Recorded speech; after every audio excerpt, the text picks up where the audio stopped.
আসসালামু আলাইকুম দর্শক, আমন্ত্রণ জানাচ্ছি beyond border sports presence dug out dialogue powered by rabbit hole BD. BPL শুরু হয়ে গেছে, আমরা বিপিএল এর পোস্ট ম্যাচ অ্যানালাইসিস করছি, আপনারা আমাদের পর্দায় দেখছেন এবং সেখানে আমাদের স্টুডিওতে ম্যাচ অ্যানালাইসিসের জন্য certified performance analyst Ahmed Rezon Pratik ভাই আমাদের সঙ্গে থাকেন এবং আমরা আজকে দ্বিতীয় দিনের দ্বিতীয় ম্যাচ নিয়ে আলোচনা করছি, যেখানে নোয়াখালী ভার্সেস সিলেটের খেলা হয়েছে। খেলাটা কেমন দেখলেন প্রতীক ভাই? কিনলি ফট কন্টেস্ট শেষ বল পর্যন্ত গিয়েছে। এরকম ফিনিশ টুর্নামেন্টে খুব কম ম্যাচে হয়ে থাকে, বাট অ্যাপার্ট ফ্রম দ্যাট দুটো সাইড থেকেই কিছু অ্যাভারেজ ক্রিকেট আমরা দেখতে পেরেছি, এটা কাম্য ছিল না। দর্শকদেরকে একটু জানিয়ে দিতে চাই, গতকালকের ম্যাচে প্রথমে ব্যাট করে 143 রান করে 7 উইকেটে নোয়াখালী। এবং যদি দলের পারফরমেন্সের কথা বলি, ক্যাপ্টেন সৈকত আলীর 29 বলে 24 রান, যেটা দৃষ্টিকটুই ছিল। মেহেদী হাসান অঙ্কনের আমরা যদি বলি, অঙ্কন 51 বলে 61 রান করেন এবং এছাড়া জাকির আলী অনিক 17 বলে 29 রান করে, এবং এই রানটা আসলে পুঁজি হিসেবে তারা দাঁড় করায় এবং জবাব দিতে নেমে 144 রান তারা করে ফেলে 9 উইকেট হারিয়ে। এবং যদি বলে হাড্ডাহাড্ডি লড়াই, যেটার কথা প্রতীক ভাই বলছিলেন, এবং সেখানে ইমনের কিন্তু গত ম্যাচের মতো এবারও বেশ একটা ভালো ইনিংস, এবং মিরাজ রান করেন 37 বলে 33। দুই ক্যাপ্টেনই কিন্তু খুব স্লো অ্যান্ড স্টেডি ব্যাটিং করেছেন। এবং আমি একটু বোলিং পারফরমেন্সের কথা যদি বলি, যে আমির 4 ওভারে 25 রান 1 উইকেট নিয়েছেন। খালেদ আহমেদ, যিনি ম্যান অফ দ্য ম্যাচ হয়েছেন, উনি 4 ওভারে 23 রান 4টা উইকেট। সাইম আইব 4 ওভারে 25 রানে 2টা উইকেট। এবং হাসান মাহমুদের বোলিং ফিগারটা দেখি, যদি 4 ওভারে 19 রানে 2 উইকেট দিয়েছেন, এবং মেহেদী হাসান রান উনি কিন্তু হ্যাটট্রিক করেছেন এবং উনি 4 ওভারে 34 রানে 4 উইকেট। ওভারঅল যদি পারফরমেন্সের কথা বলি, ইন্ডিভিজুয়াল ইউনিট কিংবা দুই দলের, সেক্ষেত্রে আপনি কিভাবে দেখেন? নোয়াখালীর কামব্যাকটা দারুণ ছিল ব্যাট হাতে। সত্যি কথা বলতে গেলে তাদের 10 ওভার শেষে অ্যারাউন্ড 44 এরকম একটা স্কোর ছিল, সেখান থেকে লাস্ট 10 ওভারে তারা প্রায় 100 রান সংগ্রহ করে। তো এটা একটা মানে ম্যাচের সৌন্দর্য বৃদ্ধি করেছে। যখনই বিপিএল এর মতো টুর্নামেন্ট আপনি 140 প্লাস স্কোর করবেন, আপনি সবসময় ম্যাচে থাকবেন, কারণ আমাদের দেশে ব্যাটারদের স্কিল তো একটু কম। মানে এই জাতীয় টার্গেট চেস ডাউন করতে গেলে মানে ছোটখাটো কলাপস আমরা দেখতে পারি। স্কিল কম আর মেন্টালিটির একটা ব্যারিয়ার আছে। অবশ্যই স্কিল ইস্যু রয়েছে, এটা মানে আপনি মানসিক অ্যাসপেক্ট দিয়ে যতই ঢাকার চেষ্টা করেন, এটা এক্সপোজড হবেই। ঠিক আছে, আচ্ছা, তো এখন আমরা আসি সিলেট টাইটান্সের চেসের ক্ষেত্রে। At one stage they were cruising, যখন পারভেজ হোসেন ইমন এবং মেহেদী হাসান মিরাজ ব্যাট করছিলেন। তো পারভেজ হোসেন ইমন তো গতকালে দুর্দান্ত খেলেছেন, 40 বলে 60 রান উনি সংগ্রহ করেন। কিন্তু মেহেদী হাসান মিরাজের যেহেতু তার স্ট্রাইক রেট বিলো 100 ছিল এবং উনি অ্যাঙ্কর রোলটা প্লে করছিলেন বেসিক্যালি, তাহলে একটা ব্যাটার যখন মানে স্টেডি একটা ইনিংস খেলবে বা অ্যাঙ্কর রোল প্লে করবেন, দেন ইটস হিজ রেসপন্সিবিলিটি যে ম্যাচটা উনি শেষ করে আসবেন। সে জায়গা থেকে কিন্তু মেহেদী হাসান মিরাজ গতকালকে ব্যর্থ হয়েছেন এবং টিমকে কিন্তু উনি একদম খাদের কিনারাই নিয়ে গেছেন। সত্যি কথা বলতে গেলে, যেহেতু 37 বলে 33 রান করে উনি ফিনিশ করে আসতে পারেননি, তখন নতুন যারা ব্যাট করতে নেমেছেন তাদের কিন্তু মোর দ্যান রানে বল, এই রানটা স্কোর করার একটা প্রেশার ছিল। এবং লাস্ট ওভার মানে নোয়াখালীর আসলে দুর্ভাগ্য বলতে পারি, কজ টার্গেটটা যেহেতু কম ছিল, 3জন কি ফাস্ট বোলার তাদের স্পেলটা আগে শেষ হয়ে গিয়েছিল এবং সেখানে কিন্তু তারা বাধ্য হয় সৈকত আলীকে শেষ ওভারটা দিতে, 13 রান লাগে যেখানে। তো এরকম সিচুয়েশন যদি ক্রিয়েট না হতো, তাহলে কিন্তু সিলেট টাইটান্স আসলে মেহেদী হাসান মিরাজের ভুলে ম্যাচটা কিন্তু হেরে। আমরা দেখছিলাম যে আসলে প্রথম দুইটা বলে, যেহেতু ব্রুকস যখন শটগুলো নিচ্ছিলেন, ফার্স্ট বলটা কিন্তু আসলেই ওনাকে ইনভাইট করা যে আপনি আমাকে হিট করেন। সেকেন্ড বলটাও কিন্তু সেম, ফিল্ডিং পজিশনিং বলেন, বোলিং এর অ্যাসপেক্ট চিন্তা করে যে বোলিংটা করা, এটা কিন্তু আসলে বাউন্ডারি কনসেপ্ট যে দুটো বলে করেছেন, ম্যাচটা কিন্তু ওখানেই শেষ। এখন দেখেন সৈকত আলীকে, সরি সাব্বির হোসেন, সৈকত আলী ক্যাপ্টেন আর কি, সাব্বির হোসেন বোলিং করেছেন। তো বিষয়টা এটাই যে সাব্বির হোসেন তো নিয়মিত ডেথ ওভারে বোলিং করেন না, বা উনি নিয়মিত ফুল কোট অফ ওভারস বল করেন না। তো যখন আপনি একজন নিয়মিত ফাস্ট বোলার বা ফাস্ট মিডিয়াম বোলার না, সেই ক্ষেত্রে আসলে ডেথ ওভারে 6টা বল অন দ্য স্পট বল করা খুব কঠিন। এটা তো আসলে আমি আপনি যতই বলি, ওনার জন্য এটা সম্ভব না। এখন যেই রোল প্লে করে ইউজ টু না, সেক্ষেত্রে আমি আপনি তার কাছ থেকে সেটা ডিমান্ড করতে পারি না। তো নোয়াখালী ডিড দেয়ার পার্ট, সত্যি কথা বলতে গেলে, যেহেতু গতকালকে তাদের 40 রানের মধ্যে 4টা উইকেট পড়ে গিয়েছে, সেখান থেকে তাদের সর্বোচ্চ যা করার তারা সবই করেছে।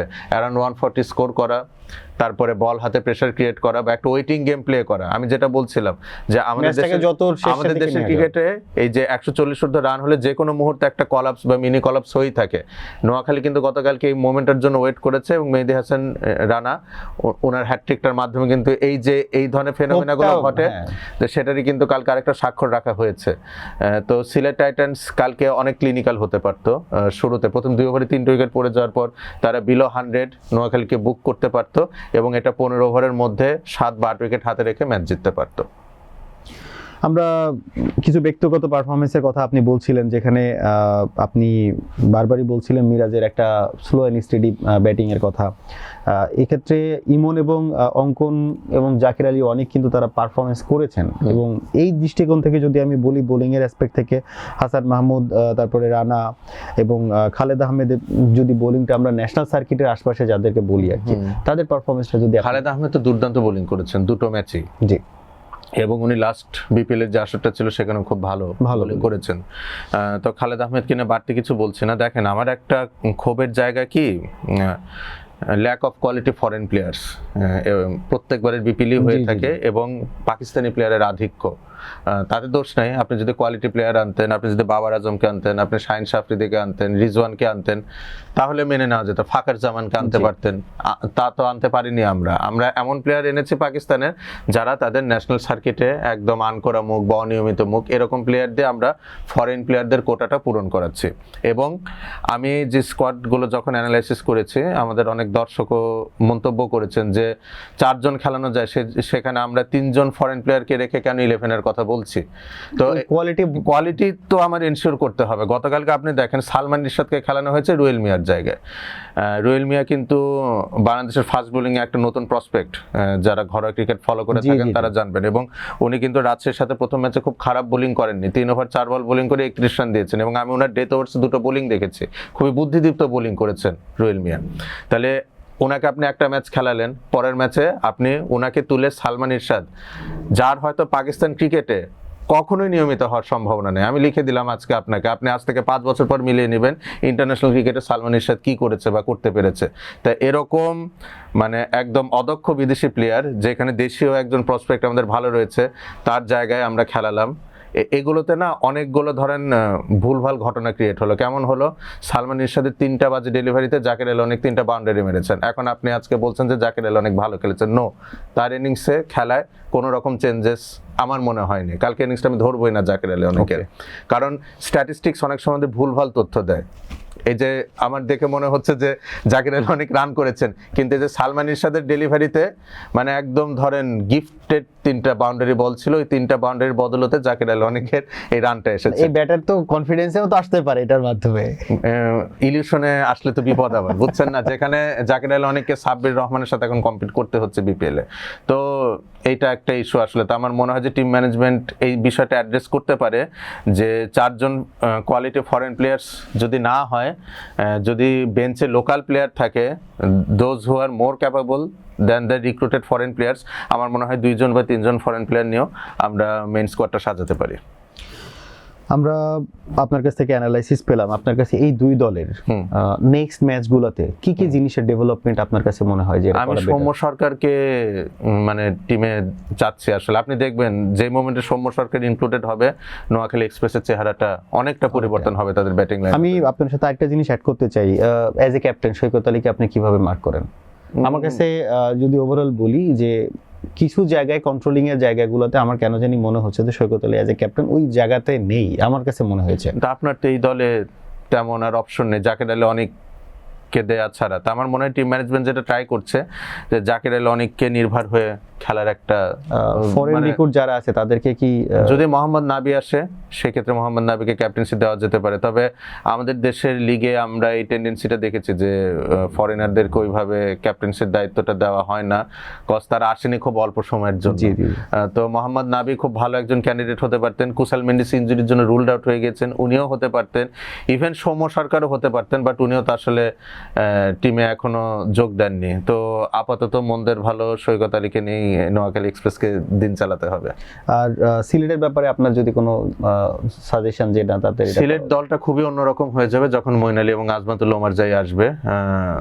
তাহলে মানে টুর্নামেন্টের টাইটেল ক্লেম করার অন্যতম দাবিদার হয়তো সিলেট টাইটান্সকে তখন আমরা বলতে পারবো। কজ ওমারজাই যখন আসবে তখনই যে আপনি একজন বিলো পার পাকিস্তানি প্লেয়ার কম খেলাতে হবে, এটাই একটা স্বস্তির জায়গা।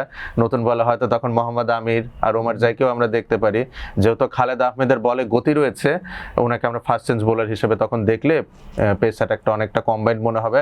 আবার যখন আপনি ডেথ ওভার্সে আসবেন তখন ওমারজাই এবং মোহাম্মদ আমির বল করতে পারেন, বা রুয়েল মিয়াকে আমরা ইনক্লুড করতে পারি। আসলে সত্যি কথা বলতে গেলে রুয়েল মিয়ার পেস ভ্যারিয়েশনটা আমাকে খুব মুগ্ধ করেছে প্রথম ম্যাচে, এবং যখন প্রচুর ডিউ পড়ছিল বলের উপর ওনার কন্ট্রোলটা আমার আসলে ভালো লেগেছে। সো মোটামুটি ভালো পারফর্ম করার পরেও দ্বিতীয় ম্যাচে তাকে ড্রপ করা, এটা আমার খুব একটা পছন্দ হয়নি। ধন্যবাদ প্রতীক ভাই। দর্শক, আমরা এতক্ষণ শুনছিলাম বিপিএল এর দ্বিতীয় দিনের দ্বিতীয় ম্যাচ নোয়াখালী এবং সিলেটের ম্যাচ অ্যানালাইসিস। আপনাদের মতামত জানিয়ে আমাদের কমেন্ট করতে পারেন, আপনারা কেমন বিপিএল অ্যানালাইসিস চাচ্ছেন কিংবা আপনারা কেমন বিপিএল দেখতে চাচ্ছেন। আমরা অবশ্যই চেষ্টা করব আপনাদের সেরকম কিছু সার্ভ করতে। ততক্ষণ পর্যন্ত ভালো থাকুন, সুস্থ থাকুন। আসসালামু আলাইকুম।